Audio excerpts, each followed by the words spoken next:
नगर में रहने वाला सवल नाम का एक लड़का अपनी जिंदगी से बहुत निराश था। उसकी निराशा का कारण ये था कि अब वह कुछ भी नहीं कर रहा था। उसके माँ बाप उसे ताने मारते कि तेरे सारे मित्र कुछ ना कुछ कर रहे हैं, लेकिन तू अभी भी घर में बैठा हुआ है। मित्रों के बीच भी अक्सर उसका मजाक ही बनता।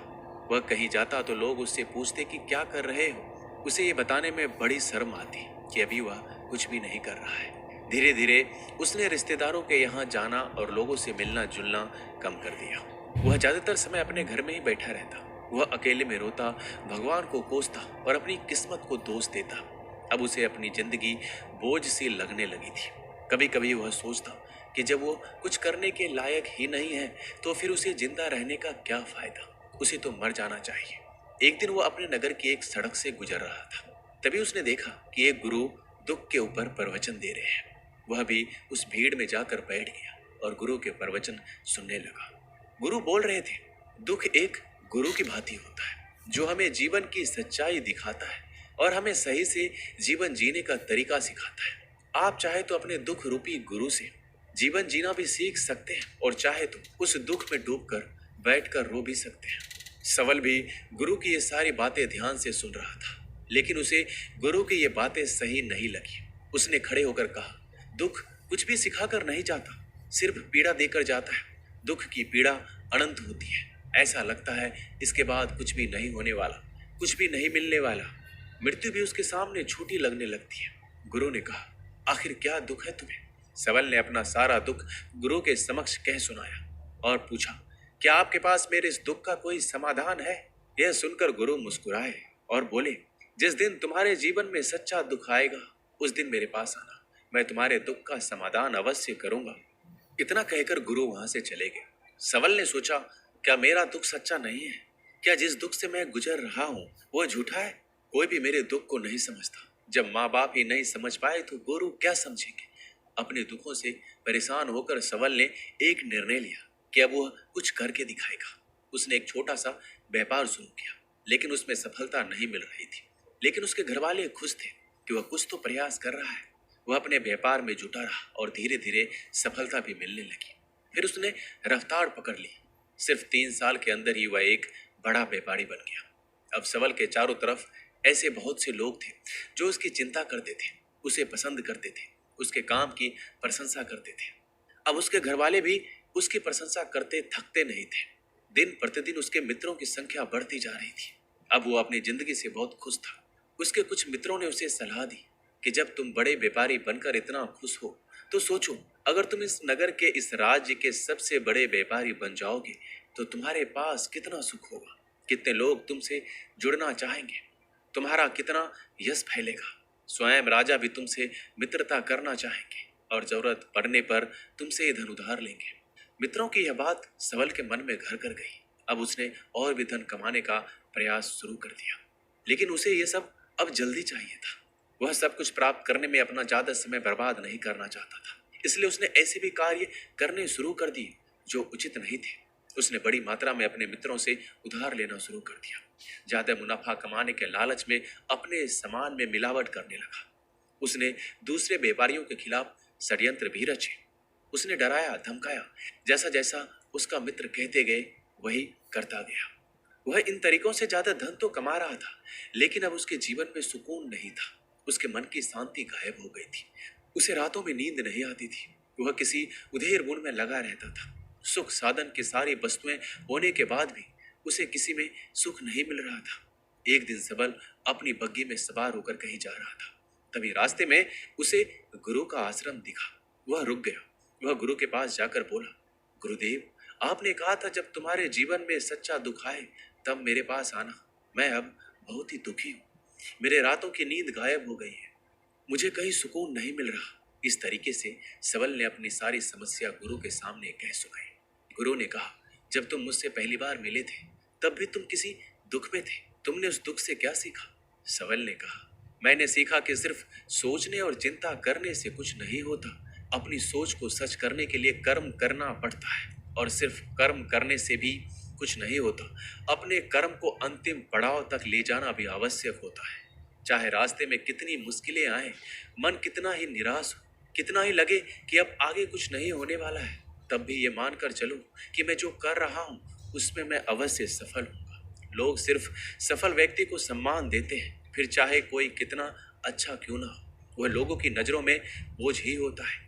यह सब सुनकर गुरु मुस्कुराए और बोले, यह असली दुख नहीं है। जब तुम्हारे जीवन में असली दुख आए तब मेरे पास आना, मैं उसका समाधान अवश्य करूंगा। सवल ने जाते समय गुरु को सोने के सिक्कों से भरा एक घड़ा भेंट किया। घड़ा देखकर गुरु ने कहा, ये मेरे किसी काम का नहीं, इसे उस पेड़ के नीचे गड्ढा खोद कर दफना दो। सवल ने गुरु के कहे अनुसार घड़े को पेड़ के नीचे दफना दिया और वहां से चला गया। कुछ दिनों तक व्यापार अच्छी तरक्की कर रहा था, लेकिन गलत व्यापार की वजह से धीरे धीरे उस व्यापार में घाटा होने लगा। उसकी सारी धन संपदा धीरे धीरे और एक दिन ऐसा आया जब उसके पास कुछ भी नहीं बचा और वह कर्जे से लद चुका था। लेकिन वह निश्चित था, क्योंकि उसने सारा कर्ज अपने मित्रों से ही लिया था। वो सोचता था कि उसके मित्र बुरे समय में उसका साथ देंगे, लेकिन ऐसा कुछ भी नहीं हुआ। बुरा समय आते ही मित्रों ने अपना उधार मांगना शुरू कर दिया। उधार वापस न मिलने पर जान से मारने की धमकी भी दी। उसके चाहने वाले सब उससे दूर हो गए। उसके वो मित्र जो उसके साथ मौज मस्ती करते थे अब उससे दूर भागने लगे। उसके परिवार वाले उसके गलतियां और कमियां गिनाने लगे। उसकी सारी संपत्ति नीलाम हो गई। उसके पास कुछ भी नहीं बचा। उसने अपने पिता से सहायता मांगी तो पिता ने कहा, मेरे पास ये थोड़ी सी संपत्ति है, अगर मैं ये भी तुम्हें दे दूंगा तो मैं तुम्हारी माँ को कहाँ रखूंगा। ये संपत्ति हमारा आखिरी सहारा है। सबल के भीतर बहुत गहरा दुख था। उसके आसपास कोई नहीं था जो उसके दुख को समझ सके, उसे संभाल सके। लोगों से मिले इस धोखे और विश्वासघात की वजह से वो अंदर तक टूट गया। उसे लगने लगा कि अब जीने का क्या मतलब, अब तो मृत्यु ही एकमात्र सहारा है। वो आत्महत्या करने के लिए पहाड़ी की तरफ जा रहा था। तभी उसे याद आया कि गुरु ने कहा था, जब तुम्हारे जीवन में असली दुख आए तब मेरे पास आना। सबल गुरु के पास गया और अपना सारा दुखड़ा उन्हें सुनाया। आंखों में आंसू भरकर बोला, मेरे इस दुख का समाधान कीजिए गुरुदेव। गुरु ने कहा, जब तुम्हारे जीवन में असली दुख आए तब मेरे पास आना, मैं उनका समाधान अवश्य करूंगा। सबल ने कहा, क्या अभी जो मेरे जीवन में घट रहा है क्या वो दुख नहीं है? आखिर असली दुख होता क्या है? गुरु ने कहा, सबसे पहले तुम मुझे ये बताओ, इस दुख से क्या सीख मिला? सबल ने कहा, मैंने सीखा कि जो लोग हमारी सफलता, हमारी तरक्की की वजह से हमारे जीवन में आए हैं वो हमें धोखा अवश्य देंगे, क्योंकि बुरे समय में हमारे साथ खड़े नहीं होंगे।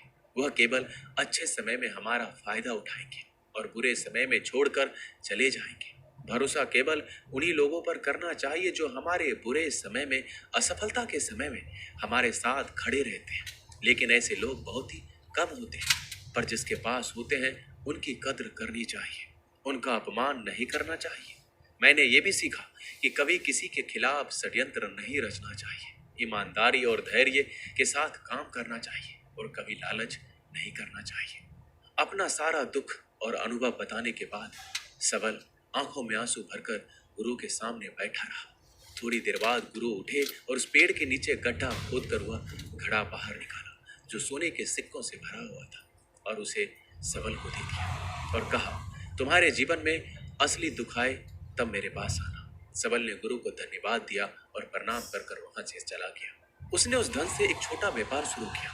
अब वह एक छोटा व्यापारी बनकर खुश था। अपनी पूरी लगन और ईमानदारी से व्यापार किया। देखते ही देखते वो फिर अपने नगर का एक बड़ा व्यापारी बन गया। उसका जीवन खुशियों और सुविधाओं से भर गया। लेकिन कोई कितना भी अच्छा काम करे, दान करे, पुण्य करे, लोगों की मदद करे, लेकिन जीवन में दुख तो आता ही है। तो सबल के जीवन में भी दुख आया।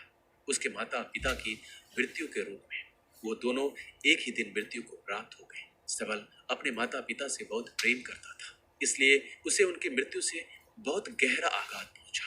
उन दोनों के पार्थिव शरीर को शमशान घाट ले गया। वहां उनकी अंतिम क्रिया की गई।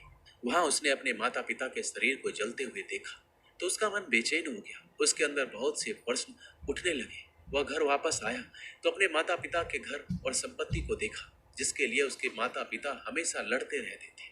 आज वो लावारिस पड़ी है। आज उसकी देखरेख करने के लिए उसके लिए लड़ने वाले इस दुनिया से चले गए। उसके पिता ने जो भी कमाया था, जो भी बनाया था, सब कुछ यहीं रह गया था।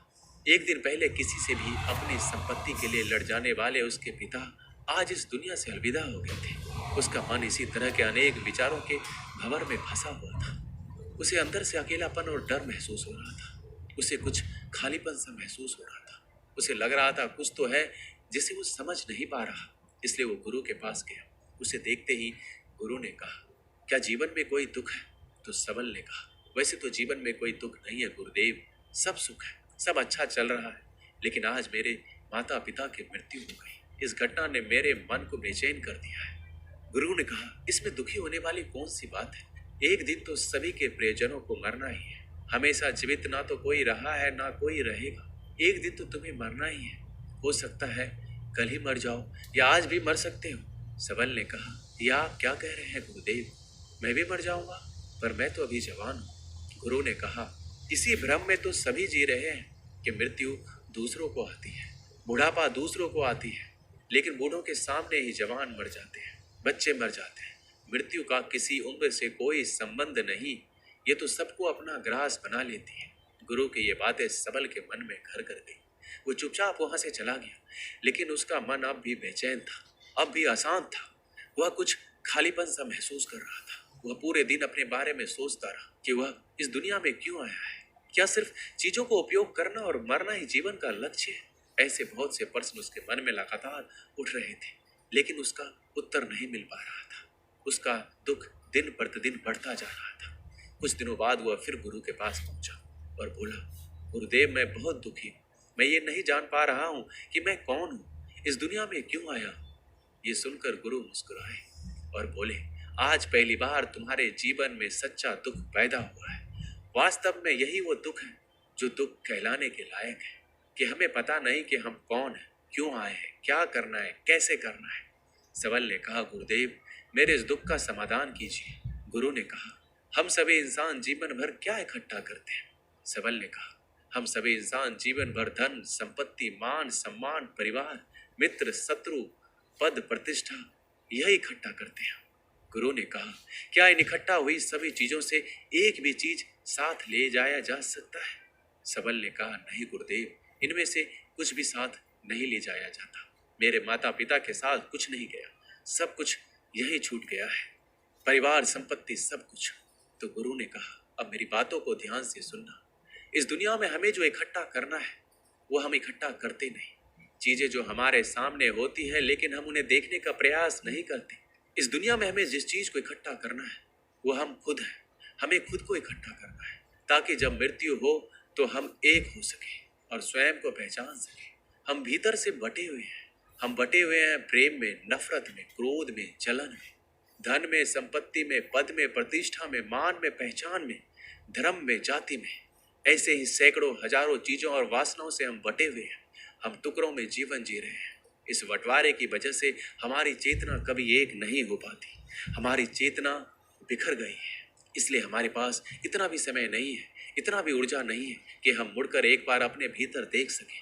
वास्तव में जिस धन की कमी, सुविधाओं की कमी, मान सम्मान की कमी को लोग दुख समझते हैं और जीवन भर उसे दुख बोलकर रोते हैं, उनका समाधान खोजने का प्रयास करते हैं, उन्हें उनका समाधान कभी मिलेगा ही नहीं। क्योंकि जिन्हें लोग दुख कहते हैं वो असली दुख है ही नहीं। वो तो सिर्फ इंसान की चाहत है, उसकी इच्छा है जिसकी पूर्ति कभी नहीं की जा सकती। इसलिए यहाँ व्यक्ति को ऐसे दुखों का कभी समाधान मिलता ही नहीं। इसलिए इन सब के ऊपर अगर अपने दुखों का परम समाधान चाहिए तो सबसे पहले अपने आप को इकट्ठा करो, अपने ऊर्जा को इस संसार से वापस खींचो और एकत्रित करो। अपने ऊपर ध्यान दो, खुद पर ध्यान लगाओ। पहले अपने आप को पहचान लो, ऐसे ही बिखरते हुए मत चलो। सबल ने कहा, क्या गुरुदेव हमें ये संसार छोड़ देना चाहिए? अपने सभी इच्छाओं को मार देना चाहिए? किसी से प्रेम नहीं करना चाहिए? धन संपत्ति इकट्ठा नहीं करना चाहिए? मान सम्मान की आशा छोड़ देनी चाहिए? गुरुदेव ने कहा, एक बिखरे हुए मनुष्य के अंदर से कामनाएं, इच्छाएं और वासनाएं ऐसे ही निकलती है जैसे पहाड़ से कोई पत्थर गिर रहा हो, जिस पर पहाड़ का कोई नियंत्रण नहीं है सिवाय देखने, परेशान होने और कुछ खोने के। इसी प्रकार एक बिखरे हुए मनुष्य की इच्छाएं अनियंत्रित और दुखदायी होती है। उसका अनियंत्रित मन कुछ भी इच्छाएं और कल्पनाएं करता रहता है और दुखी होता रहता है। लेकिन जब व्यक्ति एकत्रित हो जाता है तो वो जो भी करता है उसके नियंत्रण में करता है, तब इच्छाएं भी उसकी इच्छा से निकलती है। सबल ने कहा, गुरुदेव आपने मेरे सच्चे दुख का समाधान कर दिया। उसके बाद आपका बहुत धन्यवाद। मैं खुद को एकत्रित करने का प्रयास करूंगा। गुरु ने कहा, मानव शरीर में बहुत ऊर्जा है, बहुत शक्ति है, पर यह बेकार के कामों में बटकर रह गई है, व्यर्थ की चीजों में लगी रहती है। यह ऐसा है कि जैसे एक अत्यंत शक्तिशाली मशीन किसी बच्चे के हाथ में दे दी गई और बिना सोचे समझे, बिना किसी नियंत्रण और जानकारी के बस इस शक्ति को कहीं भी बर्बाद कर रहा है। इसलिए अपनी चेतना की शक्ति पर ध्यान दो और इसे एकत्रित करो। सबल को अपने प्रश्नों का उत्तर मिल चुका था। उसने गुरु को धन्यवाद किया और चुपचाप वहां से चला गया। दोस्तों, इस वीडियो में बस इतना ही। मिलते हैं अगली वीडियो में। अपना ख्याल रखिएगा।